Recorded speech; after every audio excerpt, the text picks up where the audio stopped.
Now, for the viewers and fight fans in attendance around the world, and the millions of future subscribers across all my social media platforms, welcome to Tough Glove Boxing. I am locked in, and let's get ready to talk about it!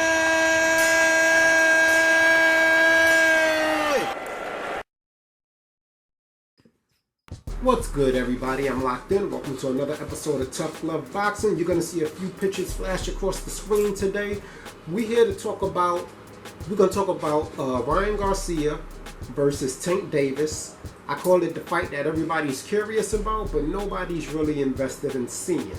So, also, right quick, I want to go ahead and talk about some things concerning the Danny Garcia Benavidez fight that happened this past week. And as we know, Danny Garcia won on what was a split decision, incredibly, but it should have been a unanimous decision for Danny Garcia, which is basically going against the prediction I made. I thought we would see Danny get stopped or knocked out later in the fight due to Benavidez, Jose Benavidez work rate, as well as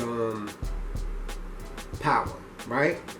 We saw a display of neither from Jose Benavidez. Number one, he basically just stood there the whole time while Danny beat the shit out of him, excuse my language, and smiled and did his hands like this, like I don't feel nothing, and just basically followed Danny Garcia around the ring. Danny, however, looked at like he wore 154 very well. Like his father said, I do believe he's still just a little small. He needs to put on a little muscle. But against Jose Benavidez, he did really well. Now, Tony Harrison made a little showing, right? They asked him a couple questions during the fight, and he said something that made a lot of sense. Now, we're going to get to Ryan Garcia and Tank Davis after this point. Tony Harrison said, we're basically watching two welterweights who came up to 154 fight each other. And I agree. This doesn't really display to me how well Danny would do at 154. He basically fought another welterweight, beat him, and then called out Keith Thurman, who's another welterweight, and just said, I want you to come up to 154. So you're basically still fighting welterweights that you want to come up. I feel like if you're going to go into the 154-pound division, like Tony Harrison said, you dipped your toe in it. Now you should be fighting official 154-pound fighters. Okay, you should be fighting Lubin. You got Frontora. You also Sebastian. You also have a fight that I want to see, which is Tony Harrison. Danny Garcia is now 37 wins, 3 losses. Like I said, his last victory was over Jose Benavidez, and what should have been a majority, a unanimous decision, right? Now, Tony Harrison has 29 victories. He also has 3 losses, okay? Danny Garcia has 21 knockouts. So does Tony Harrison. I think that in order for us to see Danny really at 154, how he would do, him versus Tony Harrison will be a great fight for the fans. I don't know how the promoters are going to feel about it, right? The ones that want to rekindle Danny Garcia's career. But I personally think that will be a good fight. I think that will be a good fight. I feel like Tony Harrison's skill will pull it out, right? And he does have power. However, if Danny Garcia can... I don't see how his power wasn't the same at 154. His power really hasn't been the same since 140. To be honest with you. I'm just being honest with you. At 154, if he fights Tony Harrison, Jose Benavidez didn't really seem hurt at all from any of the punches that Danny Garcia was landing. And Danny Garcia was pretty much beating him around the ring, the whole fight. It is what it is. So I don't think that he's going to become the king of 154. I don't think he's ever going to beat Jermell Charlo at 154 or any other champion if they're able to dethrone Charlo. I don't think he's going to be able to compete at that level. However, I think more on a lower level, he will be able to give us some really good fights there. I'd rather just see Danny Garcia versus Tony Harrison. That will actually give me a better idea how Danny Garcia really fits into the 154-pound super welterweight division. What do you guys think in the comment section? Who do you think will win that fight between Danny Garcia and Tony Harrison? Do you even want to see that fight? If so, if not, why not? I think that will be a great fight, right? He is at 154, and I think that will be, maybe some people might feel like that fight might be too hard for him, right? Being it only going to be his second fight at 154. But, soon we're going to have Terrence Crawford at that division. We're going to have Errol Spence at that division. This may be his way of setting up a rematch with Errol Spence. I don't know, right? I don't know. But that's not going to happen anytime soon. Now, I want to go ahead and talk about Ryan Garcia versus Tank Davis, the fight that everybody is curious about, but nobody is seriously invested about. Now, here's the thing with me. Tank is a 3-division world champion. If you ask me, at this point, he has been tested, although not a lot. I feel like Isaac Cruz was a great test for him. I would love to see him versus Isaac Cruz in a rematch with him 100% healthy without the hurt hand. I still don't think he knocks out Isaac Cruz. Isaac Cruz took some really powerful shots from Tank Davis in that first fight before he hurt his hands. He took shots that would normally knock out a Tank Davis opponent, and he was still there coming like, it is what it is. Let's go. So I don't think he knocks out Isaac Cruz, but I think it will be a much more exciting fight than seeing Tank Davis have to just utilize his boxing skills, which he did brilliantly, to win with one hand. Okay? Now, with that said, Ryan Garcia, his last fight really showed me nothing. He looked good. He was crisp. He looks like he's good for the 140-pound division.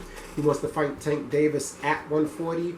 Personally, I don't see Tank Davis losing to Ryan Garcia, because I feel like Ryan Garcia, before he fights Tank Davis, should fight either Isaac Cruz or maybe even Mario Barrios. I would pay to see a Mario Barrios versus Ryan Garcia fight. I think that would be a great fight, right? Keith Thurman couldn't even knock out Mario Barrios. We all know Tank Davis stopped Mario Barrios in the 8th round, and it was a really good fight. So I would like to see that fight, right? I would like to see maybe Ryan Garcia fight some other fighter at 140. Let's take a look at the 140-pound division and see who we have there. I would love to see him fight Regis Prograis. He has a fight coming up, Progress, and he's actually a really good fighter. I'm excited for him because I've been missing him in the sport of boxing, so I'm glad he's coming back. But we're going to talk about him in another video. So now, we have Josh Taylor, who Ryan Garcia definitely is not ready for, right? Even though Jack Catterall did give him that work, I don't even think Ryan Garcia is ready for Jack Catterall.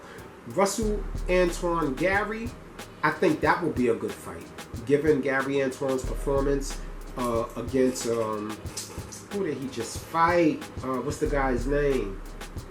It was Rancis Barthélemy.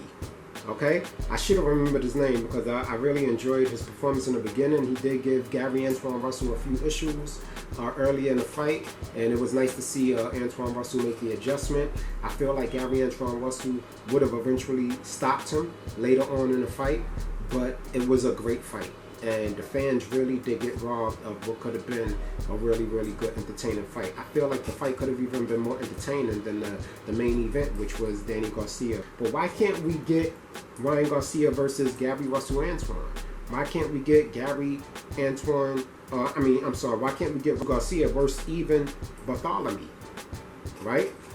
That'd be a good fight, but I don't think Oscar De La Hoya is going to risk that. These are fighters that really could give Ryan Garcia. I feel like they all beat Ryan Garcia, with the exception maybe of Barthélemy, but he will give Ryan Garcia a run for his money. That style is really all wrong for Ryan Garcia, but Barthélemy needs to have a little more power, right? So I feel like Ryan Garcia should have some more fights that we don't feel is so one-sided. The best fighter that he's fought so far, which was Luke Campbell, who did drop him right in the second round. He came back to stop Luke Campbell, and he celebrated like he won a championship, but that was pretty much his most exciting fight. Since then, it's really not been, anybody that we didn't think he could beat, right? Fortuna, we thought would at least give him some issues, but Fortuna just came, it looks like that day, to collect the paycheck, because he was way too docile for Ryan Garcia, the way Ryan Garcia was stepping to him. And I feel like if Ryan Garcia and Tank Davis fight now, what's next for Ryan Garcia after that, right? Like, if he loses to Tank Davis, what's really next after that? For some reason, he's very confident he could beat Tank Davis. Now, when it comes to him and Devin Haney, they fought in the amateurs, and that would have made a nice fight. But I still feel that with his style, right, Devin Haney still beats him, right? I feel like Devin Haney still beats Ryan Garcia at this point, and I feel like that's why he's not going that route at 135. Now, 140 is a lot easier for them to make. He does look a lot bigger. Tank has already shown that his power has carried up. I've seen Tank fight, spar with middleweights and give them incredible problems, right? So I don't see why everybody's so anxious to see this fight. I feel like, it's a lot of Tank Davis fans feel like it's a foregone conclusion, and I feel like Ryan is just looking for that big payday, as well as Oscar De La Hoya, because his promotion company doesn't really have anybody that stand out, right? So I think that that will be a better route for Ryan Garcia. Who wants to see Ryan Garcia versus Tank Davis next? Or do you want to see Ryan Garcia fight the likes of Isaac Cruz? How many of you would like to see the Isaac Cruz-Tank Davis rematch? I know a lot of people want to see that. How many people think that Ryan Garcia should focus on other fighters at 140 and becoming a mainstay in that division and making his name in that division, and just leaving Tank out of it, because eventually Tank is going to move up. Let Tank go ahead and do his battles at 135. Right? I don't know if he clears out that division, but let Tank go ahead and handle his business at 135, and then when he moves up to 140 later on, then we can arrange the Ryan Garcia fight. But right now, like Floyd Mayweather said, I feel like that ain't nothing more than him versus Tank Davis at this point. Is just more of an undercard fight than anything, right? That's how I feel. I'm locked in. I'm going to thank you for checking out another episode of Tough Glove Boxing. I got a couple more videos coming out for you this week, and that's it. I'm out. You ain't got to go home, but you got to get the hell up out of here.